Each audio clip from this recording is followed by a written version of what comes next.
Hey, welcome to Wayne's Talks. I'm your host, Frank, and I'm going to be talking with different folks from the community about important topics that we need to talk about.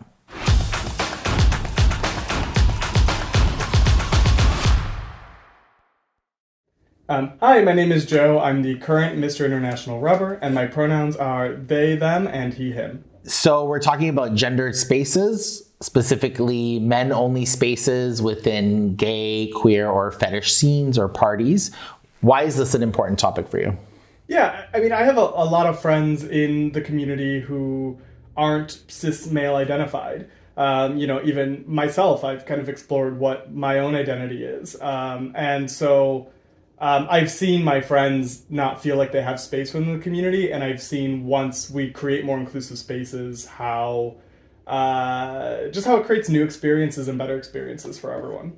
Yeah, I think it gets really complicated, right? Like policing people's identities. Like, what do they mean by male only, right? If I'm a trans woman, but I haven't changed my identification on my driver's license, am I allowed in that space? If I'm non-binary, am I allowed in that space? If I'm a trans man, but my identification hasn't been changed, am I allowed, right? So we are really creating these rigid definitions that are, I think, difficult to enforce and really exclusionary. I think throughout history, our community carved out safe spaces, right? And initially there was a need for, and the community was more G focused, right? And so these spaces, I think, maybe naturally and organically occurred. But I think as we move from a more like G focused society to a more queer focused society and community, we need to reevaluate why are we like creating exclusivity within our spaces. You know, I obviously can't speak to every trans or non-binary person's experience. But from the friends I have talked to, a lot of them don't feel safe in those spaces, right? They don't feel like they belong. And I think as a community, we want, at least I want, all members of the LGBTQ plus community, the queer community, to feel like they belong in a space. And so what ways in the fetish community do you think that gender plays a role?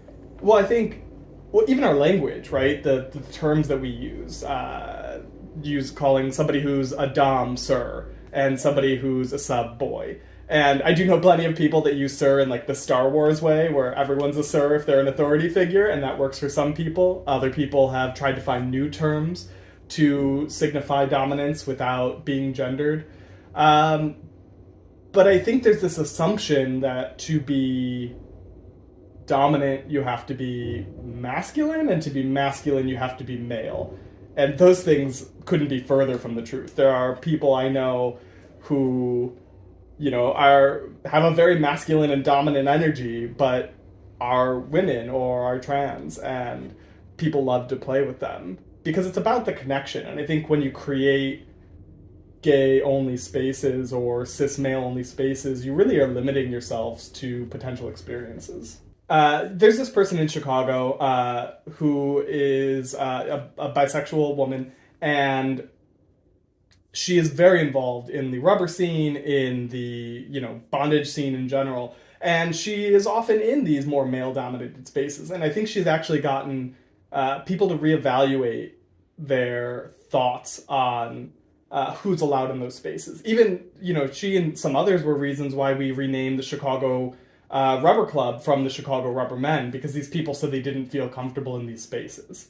And this person in particular, people who aren't necessarily interested in women, like line up to play with her because of her energy and her skill within the fetish community. So I think if if she wasn't allowed in those spaces, it would be a loss for our community. And we don't realize who we're turning away by having these policies.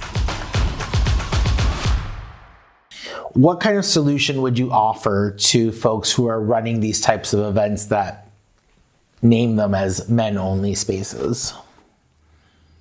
Yeah, I would say that changing your event from men-only to queer is a lot less difficult than you think. And it's also not going to change your membership overnight. If you just drop that men's only, you're not all of a sudden going to be overrun by straight people or by people that look different. But I think that a start is just dropping that men's only, even if your promotion and marketing doesn't change. And long term, think about how you can include, more inclusive people, genders, and body types in your marketing. And I think it is a culture shift, but I think if you can do it slowly and with intention and with strong, policies, you're going to create a more vibrant community than you had to start. And last question, what message would you give to someone who thinks about gender in a binary way? There's like a million things. I was going to say. So I'm just trying to think of what to synthesize here. So I would challenge somebody who views gender in a binary way to really look not just at history, right?